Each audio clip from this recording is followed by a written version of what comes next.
Hello, everyone. Welcome to the funding clinic for the Visual Arts Project Award.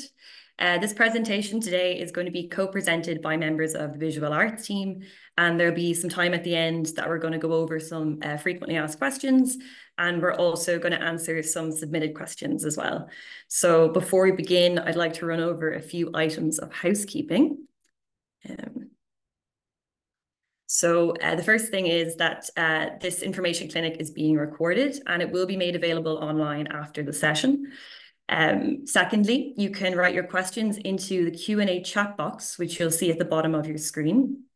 And we'd encourage you to write your questions throughout the presentation. Justine Harrington, our visual arts assistant, will be writing back to your questions as they are submitted into this chat box. So we're going to take some time at the end of the presentation as well to go over the FAQs, as I mentioned, and then we're going to stop recording and we're also going to read and go through some of the questions that were submitted into the chat box as well. Due to the large attendance here today, we're going to do our best to answer as many of your questions as we can. But if we don't get to your question, don't worry, we are going to be sharing our contact information throughout this presentation and we'll invite you to get in touch with us afterwards. And lastly, as well, I'd just like to say that there's a live captioning option on Zoom, which is a really good feature. So I've just put a little screenshot of it there so you can see what it looks like. So you click the show captions button and you can select the language and click save, and there will be automated captions throughout the presentation as well. And one other thing before we begin, I'd just like to highlight as part of our equality, diversity and inclusion policy that the Arts Council is committed to offering equality of access, opportunity and outcomes to all potential applicants, regardless of their gender, sexual orientation, civil or family status, religion, age, disability, race or membership of the traveller community or socioeconomic background. We particularly welcome applications that are representative of the diversity of Irish society, included but not limited to any of the characteristics that I've outlined above, and/or initiatives that deliver equitable opportunities or outcomes to those involved. So I'm going to hand you over now to Mabel Flaherty, who is going to present the next part of our presentation. Thanks very much.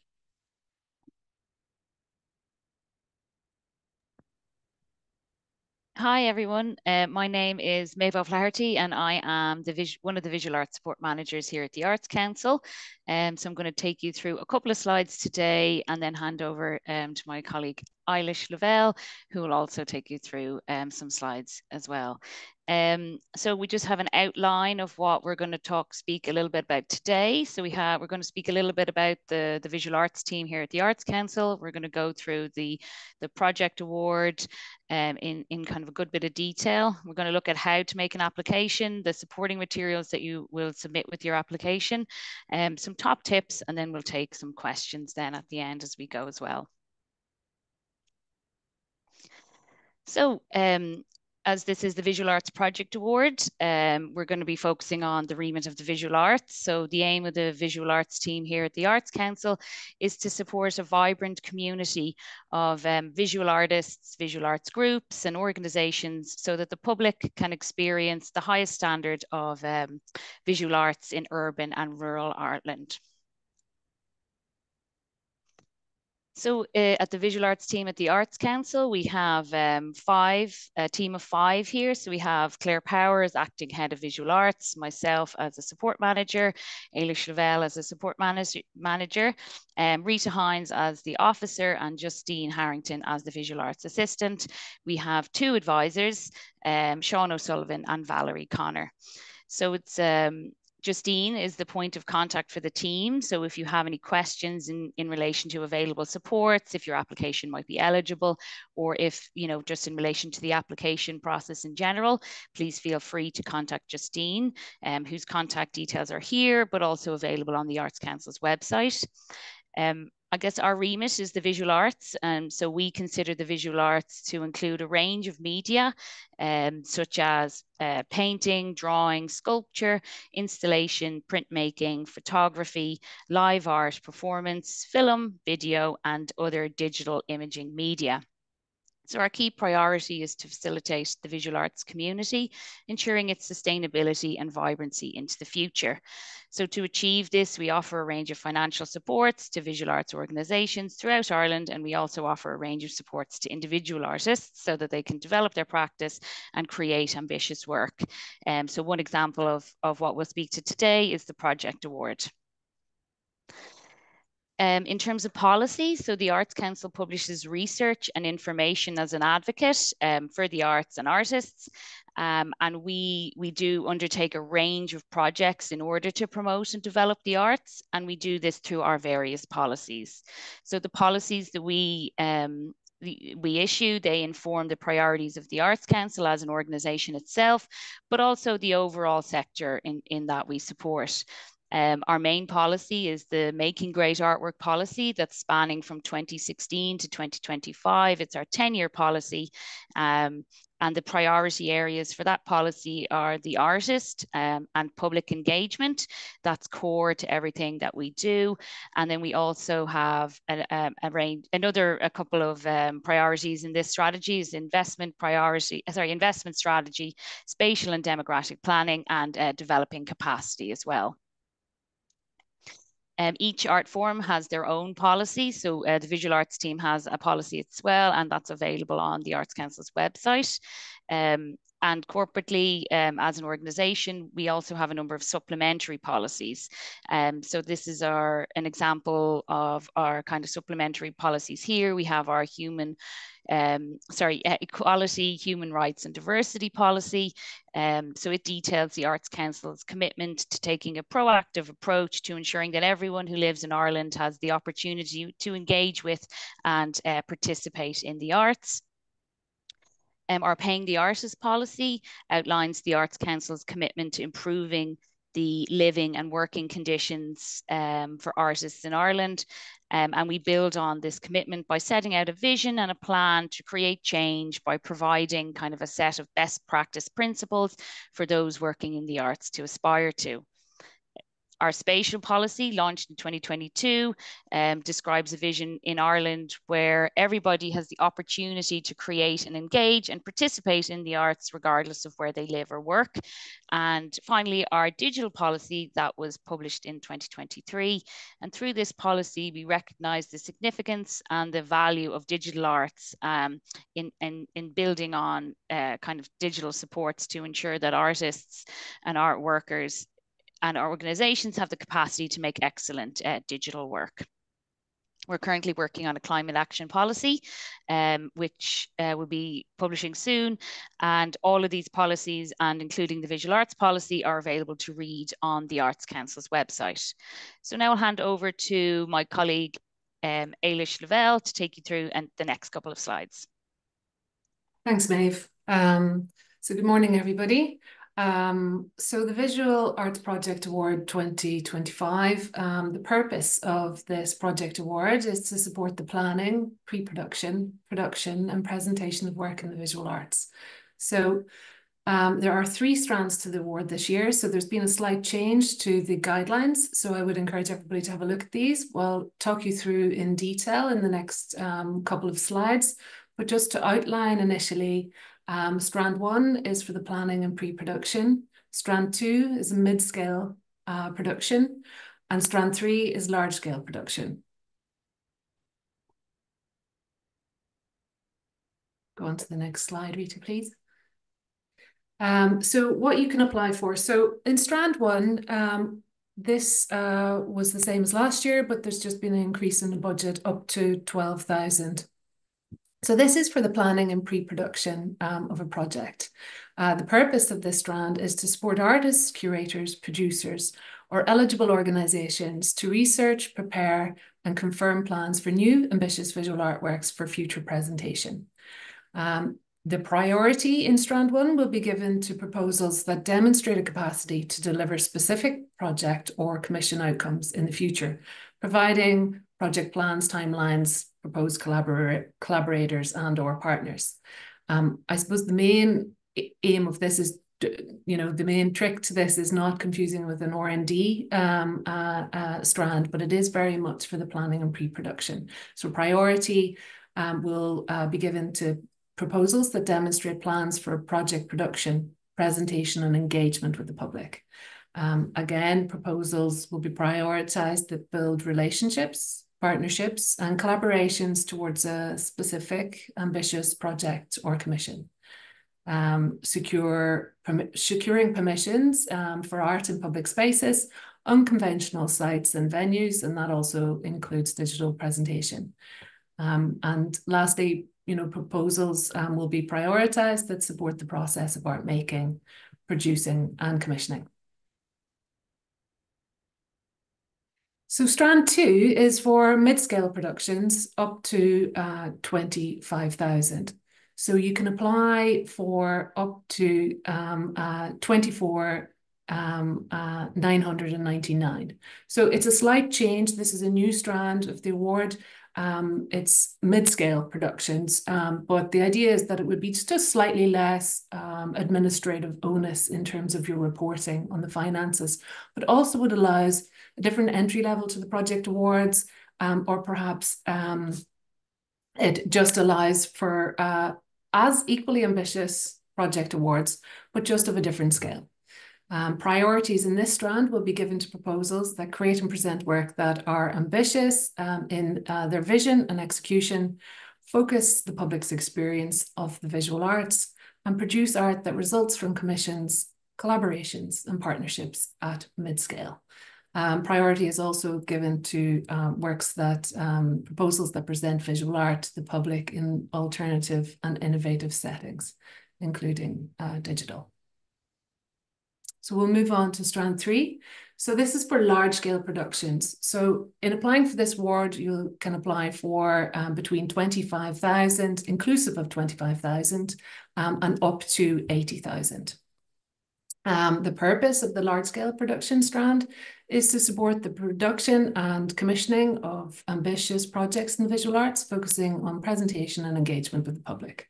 So priority in this strand will be given to proposals that create and present work that is ambitious in its scale, in its vision and execution, focuses on the public's experience of the visual arts, produces art that results from commissions, collaborations, and partnerships at a large scale, and proposals that present visual arts to the public in alternative and innovative settings. So you can see that the priorities for strand 2 and 3 are the same. We'll move on to the next slide. Thank you, Rita.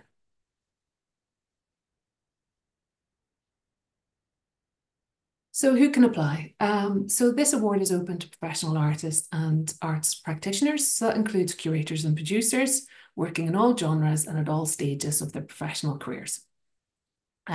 So the Arts Council defines a professional artist as an individual who identifies themselves and is recognised by their peers as a practising professional artist. The applicant does not have to make their living solely or exclusively through their art practice. We'll go on to the next slide. So also, so just to look at who cannot apply. So organisations currently in receipt of funding under the following Arts Council's programme, 2025 Arts Grant Funding, Strategic Funding, Arts Centre Funding, Partnership Funding, although the involvement of such organisations as partners is welcome. So individuals who work on an ongoing basis with organisations funded through any of those mentioned on Arts Council's programmes are ineligible, as are members or staff from national cultural institutions directly funded by the Department of Tourism, Culture, Arts, Gaeltacht, Sports and Media. Also individuals or organisations who do not have a demonstrable track record as professional artists or organisations, or individuals who are currently in undergraduate education. So this includes those undertaking foundation courses or who will be during the period for which the award is offered. So individuals seeking support towards fees for postgraduate courses are also ineligible to apply. So this includes uncredited or higher education study. So not to be negative, but this is just the guidelines so that there's no overlap with other funding that the Arts Council is currently providing. but I suppose the priority is given to arts-led, independent artists and curators and producers and organisations who are eligible, and the applications can be led with them and supported by other organisations. Thanks, Rita. So we'll just go over now in the next slide how to apply. Thanks, I'll take a few of these. So in terms of how to apply, all applications are made through the Arts Council's website, and we don't accept any applications through post or any other means. So you visit the artscouncil.ie and you go to the kind of link on that page that is for our OLS platform, which is our online services platform. So in order to make an application to the project award, you will have to have you'd have to register in advance so that you have an account. So you can see here we have our kind of homepage. So at the bottom there, you can see new users sign up. So you register here, you'll be given an ARN, which is your applicant reference number. You'll only have to register once, and then once you have registered, you'll be able to log in on the section above there, ARN, with your ARN and password. In order to receive the application form, you'll have to have registered for your account. So we do recommend registering in advance, well in advance of the deadline. It can take a couple of days in order to issue your ARN. So yeah, that's done through the Arts Council's website. So just to highlight that the Arts Council does offer access supports for those making an application. We try to provide reasonable accommodation for people with disabilities or access requirements. And we have an access officer here at the Arts Council. It's Vanessa Carswell. So we have her email address and her phone number here for you if you need it today, but it's also available on the Arts Council's website under access.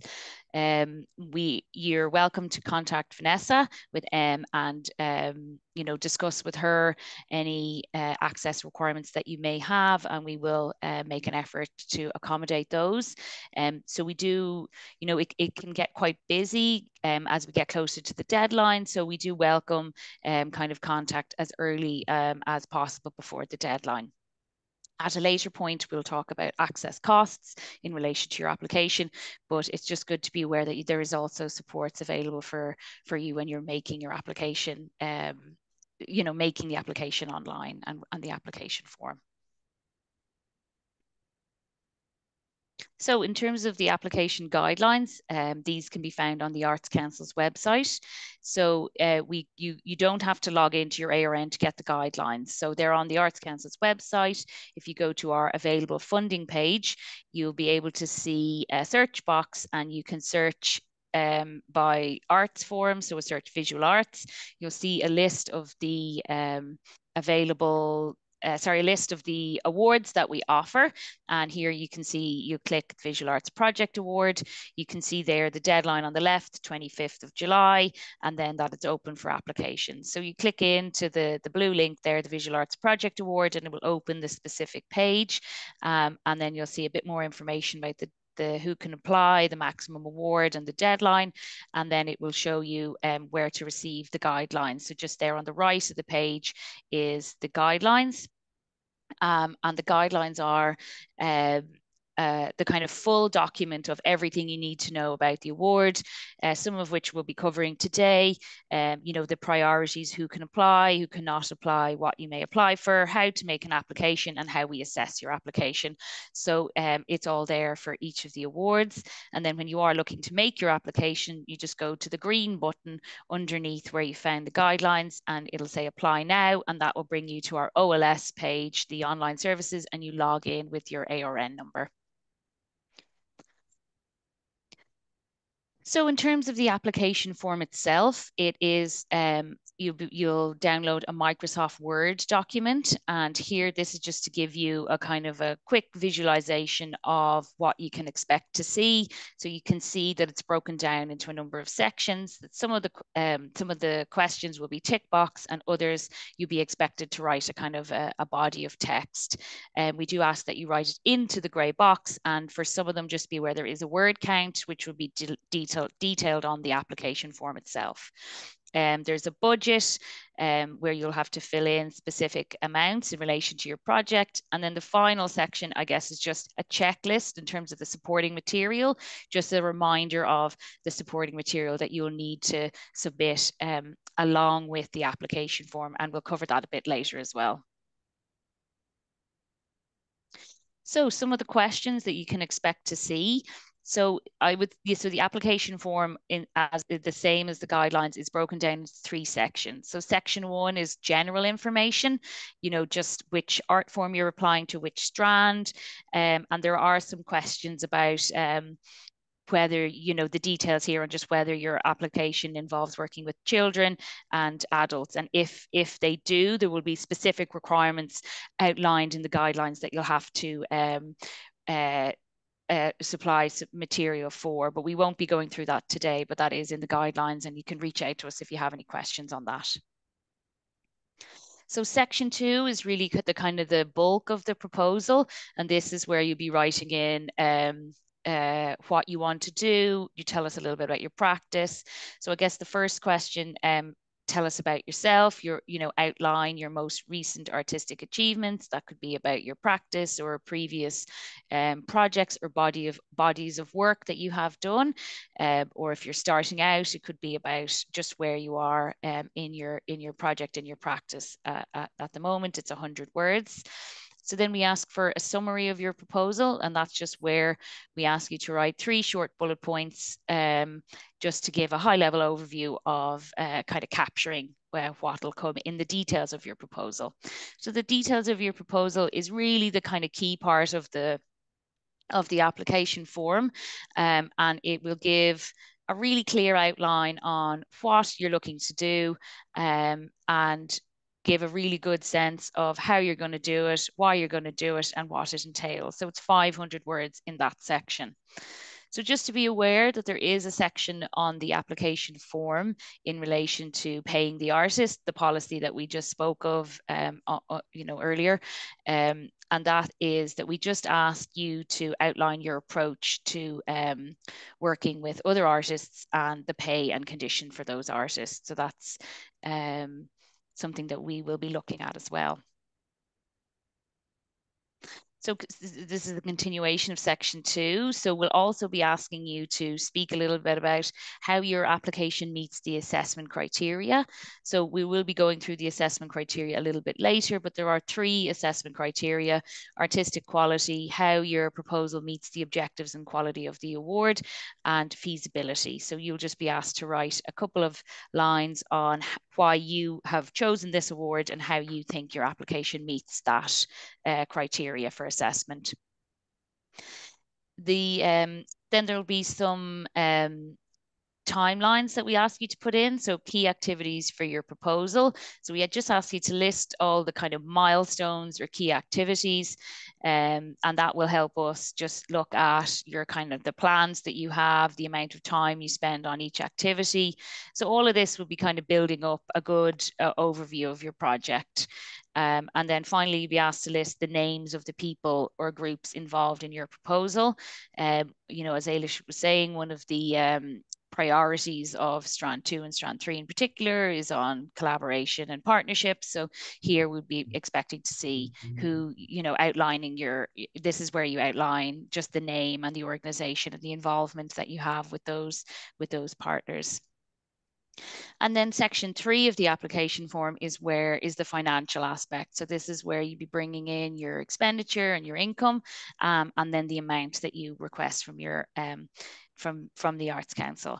So We do expect that all of this information goes in the application form, and we'll come to supporting material later. So the proposed expenditure would be on the application form. There's a line and you just detail in what the costs are and how much they are. That would come to a total at the end, and you have to do the same for income. What you expect to receive from maybe your partners, maybe in kind, box office receipts if you're charging entry fees, maybe less relevant to the visual arts, but it is there. And then for so your income should have a total, and then for all strands, the maximum amount that you can request is the difference between your expenditure and your income. So that should be detailed on the application form. And it is important that you include our in-kind supports as an expenditure item. So let's say you have an in-kind support for an item, it goes in the expenditure as an outgoing, and then that you also include it as an in-kind report in the income as incoming, so that it cancels each other out. And then that also reflects the kind of true and full value of your proposal. Thank you very much. Thanks very much, Maeve. So I'm going to talk in this next section through the supporting materials. So there are some essential supporting materials that run across the 3 strands, and then there are some in addition to strand 2 and 3. So we'll try to go slowly through those so that it's quite clear. An application that doesn't include all of the essential supporting materials is ineligible. And unfortunately, this is one of the main reasons why proposals or like project awards come back as ineligible, that it's missing some essential supporting material.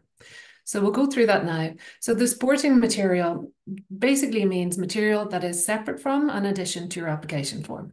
This helps the person assessing your application to get a clearer understanding of your proposal. All applications and supporting materials must be uploaded onto the online services system, so the OLS. No additional material will be accepted once the deadline has passed. So there used to be a time when people could drop or post in items to the Arts Council. Now everything must be uploaded to the online service system by the deadline. So that's important to remember when you're preparing to upload your document. You need time to upload all your individual files. It is recommended that you upload all supporting material as a single document. So this is a nice to have. It certainly makes assessing your supporting material much easier, but this would hopefully include a contents page at the front of the document listing all page numbers of all the sections, such as the CVs, image list, links, budget, etc. And some people put hyperlinks into those so that you can skip through them.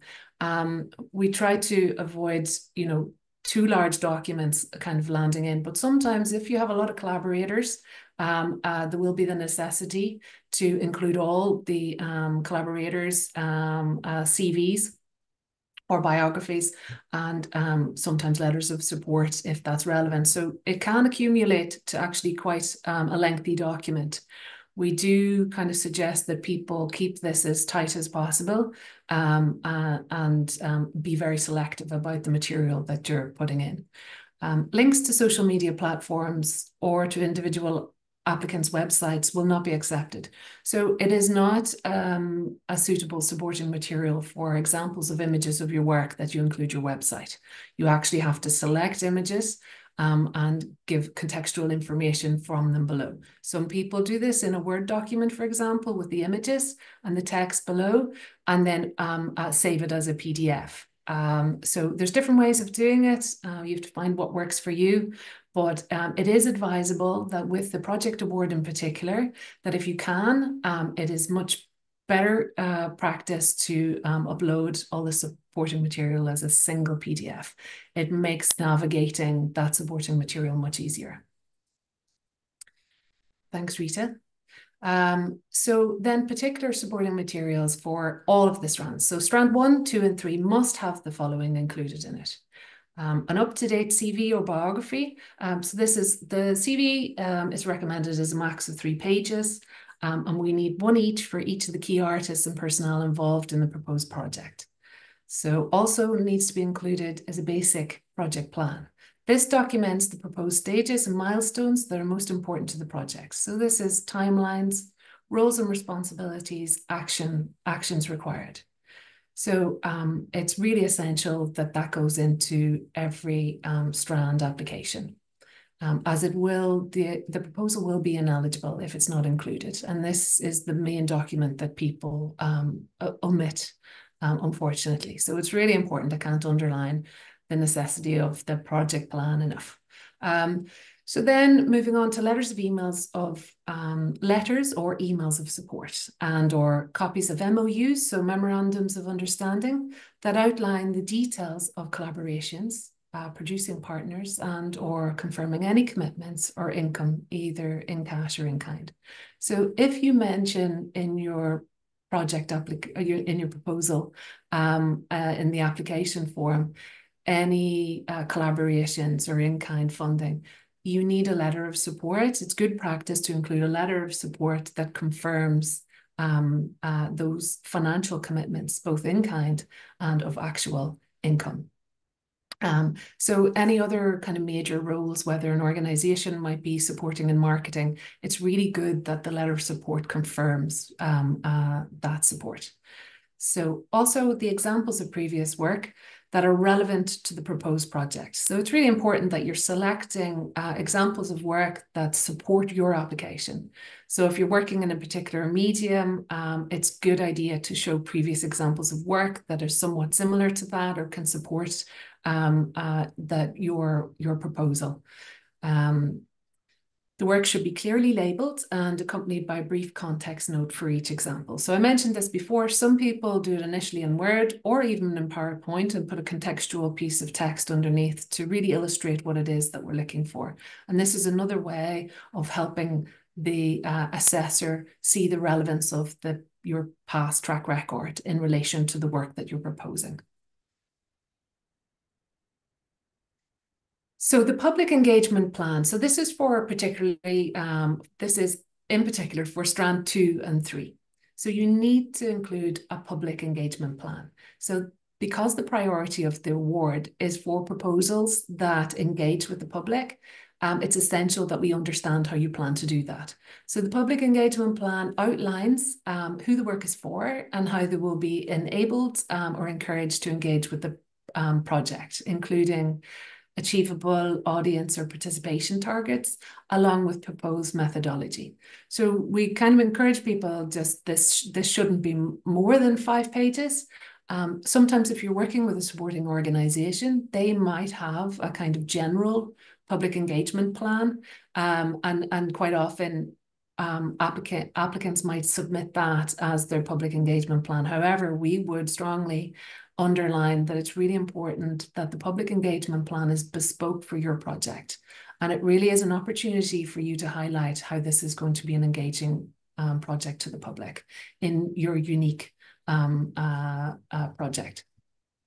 So the next thing that we're going to underline is the detailed project plan. So this is also a mandatory piece of supporting material for Strand 2 and 3. And this confirms the stages and milestones that are most important to the project. So again, we mentioned it earlier, but this is the timelines, a schedule, roles and responsibilities, and actions or key stages in the project delivery and production.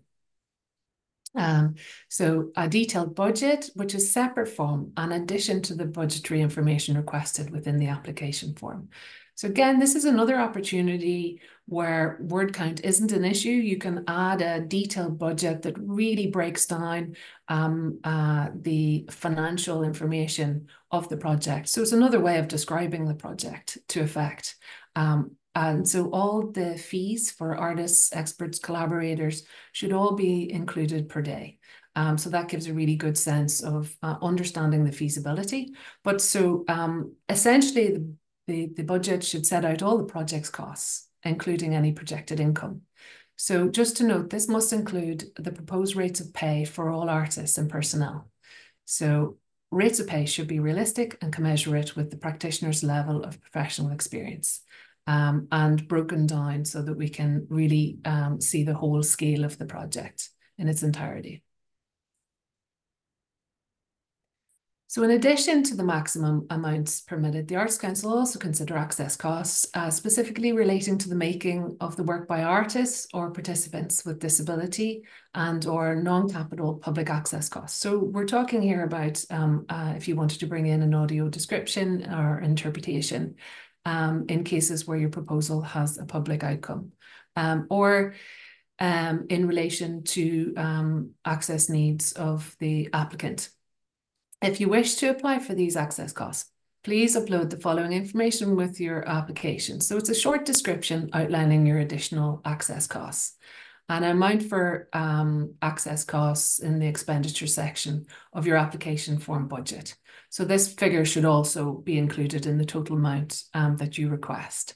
And if you need any support on this, you can contact Vanessa and we'll put up her contact details again towards the end of the presentation. So what happens to your application? So when you submit your application, it's initially acknowledged by email, and then it goes to the team and it's checked for eligibility. So that's checked in the assessor's team as well as in-house. If it's eligible, it's passed on for assessment, and applications are shortlisted by the visual art assessors and their team and or staff. So shortlisted applications then go to a peer panel for decision. And the decisions, depending on the number of applications are received, are announced within 12 to 15 weeks. So you can request to see how your application was assessed by contacting our visual arts officer. So it's always a really good idea whether you were successful in your application, you can see that assessment text, or whether you were not shortlisted or shortlisted. And it's a really good way to sort of see where your application is kind of falling. So that is advisable regardless of the outcome of your application. Thanks, Rita. We can go on to the next slide. So just to focus a little bit on what assessors are looking for. So the project award is assessed under the following 3 criteria. So it's artistic quality, objectives and priorities, and feasibility. So under artistic quality, what I suppose the assessor is looking for is the potential of the applicant and their artistic personnel. So the Arts Council is committed to supporting artists at all stages of their career. So that's emerging artists, early career artists, mid or established. So really, it's about, I guess, the ambition, originality, and competency demonstrated in your proposal. Also, then the art form or arts practice context in which the activity is proposed. How the application might demonstrate, for example, the innovation, experimentation, and or collaboration within the proposal. So these are all elements, and this is detailed really well in the guidelines. So I would encourage people to become really familiar with the guidelines for the project award, especially in this section. It details the artistic quality really well. The objectives and priorities of the award are also assessed. So how well your application meets the objectives and priorities is a section in and itself. So when you receive the assessment text, you would actually get feedback about how your application falls under these 3 criteria. So they're all very important in terms of writing your application. And some of the policy documents that Maeve mentioned earlier are all informing the objectives and priorities of the project award. So if you look at making great artwork, there are sections on that if you read through in terms of audience would be really helpful, for example, to inform your public engagement plan. But again, so it's just kind of getting really familiar with those documents because they are really helpful in making project awards in particular. So in terms of then also what the assessors are looking for, they will assess under feasibility. So this includes both the track record of the lead applicant and the personnel involved, and the provision of equitable conditions and remuneration for participating artists. I suppose it's just the assessors and the Arts Council are experienced in project production and reviewing project applications. So they would be able to tell, you know, if something is feasible, if enough funding has been allocated for a particular part of the production, if it seems realistic. So it's just to cost up your budget really well in relation to that. And also then, I suppose, consider the extent of involvement or commitment of identified project partners so that you're realistically allowing enough days for a part of the project or production to take place. So that could be filming or development. So the proposed... So also under the feasibility, the budget, timetable and schedule as a kind of whole will be considered in relation to your project idea and proposal. Thanks, Rita.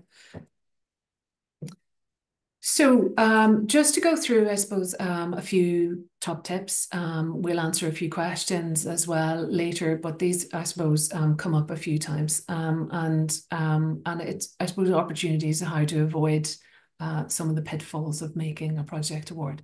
So I mentioned before, but to say it again, read the guidelines carefully. It is worth getting very familiar with the application form in advance of submitting your application.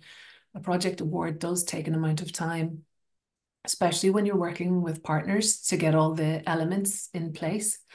So we would advise that you're carefully considering all aspects of your proposal, and the guidelines are there to help you in that process.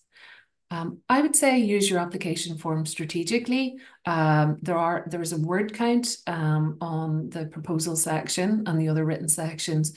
And so sometimes I think some applicants have said, you know, they find that, you know, it's quite limiting. However, if you use the other parts of the application form well, it'll free up some space. So the sections on activities and other personnel involved in the project, as well as the budget, there's an opportunity within those sections to fill in some of the detail that might be loading your word count. So it's just kind of think about how you can balance it out across the application form to give a good sense of your project. If you have any queries about eligibility, please contact the Visual Arts team. So we're here.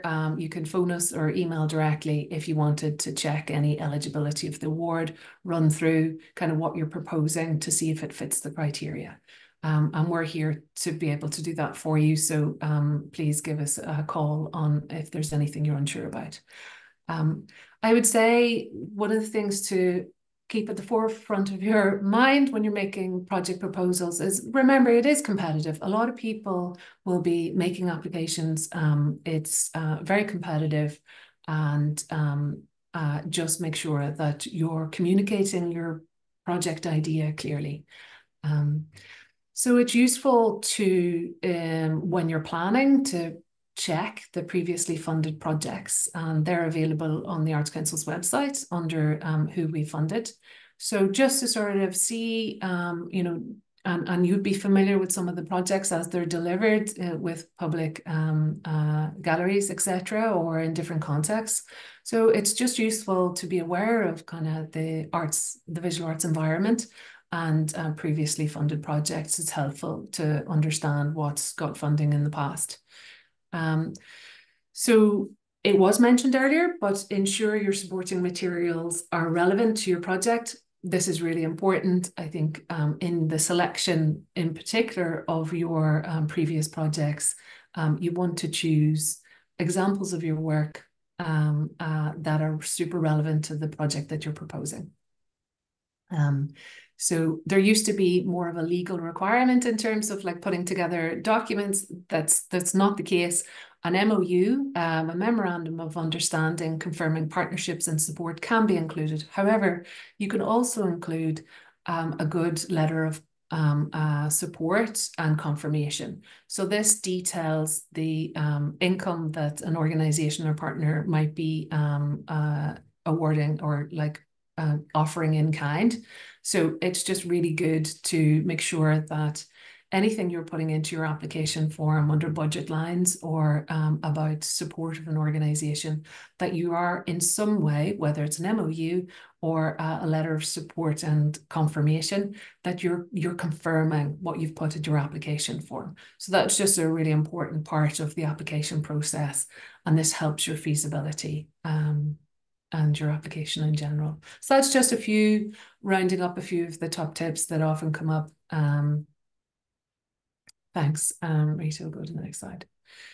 So we'll run through a few frequently asked questions, and some of these were submitted in advance. So an applicant here says, I've already applied for one round of the bursary. Can I also apply for a project award this year? And the answer is yes, you may submit an application to the project award and to one round of the bursary. Another applicant says, I am currently living in London. Can I apply for a project award? And the answer is, we may consider your application if you're based outside the Republic of Ireland. However, you must detail in your application form, and we'd need to be satisfied with your explanation of how it would benefit the arts in the Republic of Ireland. Can I apply for a project award if I'm still a student? So unfortunately, we do not accept applications from individuals currently in undergraduate education. So this is including those undertaking foundation courses, and I think I mentioned that earlier. Do letters of support sufficiently demonstrate partnerships and collaborators in my proposal, or do I need to include legal contracts, etc.? So I sort of covered this earlier, but letters of support confirming collaborations or partnerships in your proposal are sufficient, detailing any in-kind or funding, as well as any significant role outlined in your proposal. So other supporting materials, such as legal contracts, are not a requirement of the 2025 Visual Arts Project Guidelines.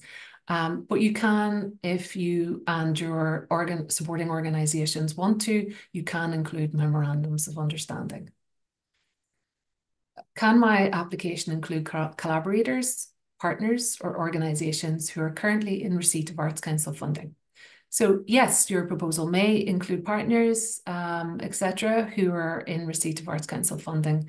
But the note generally is that organisations currently in receipt of funding under any of the awards cannot be the lead applicant. So it must be artist or producer-led or organisations that are qualified to apply.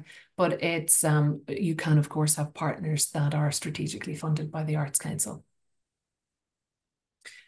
Okay, thanks very much, Ailish.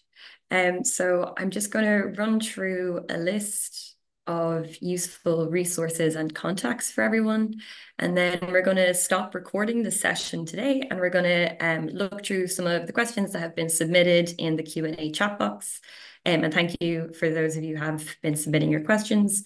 And we're going to try answer them in the time that we have. So just to highlight some useful resources at the Arts Council, first and foremost is the Arts Council website, which is really useful for FAQ pages, help, and also contacts as well that are listed there.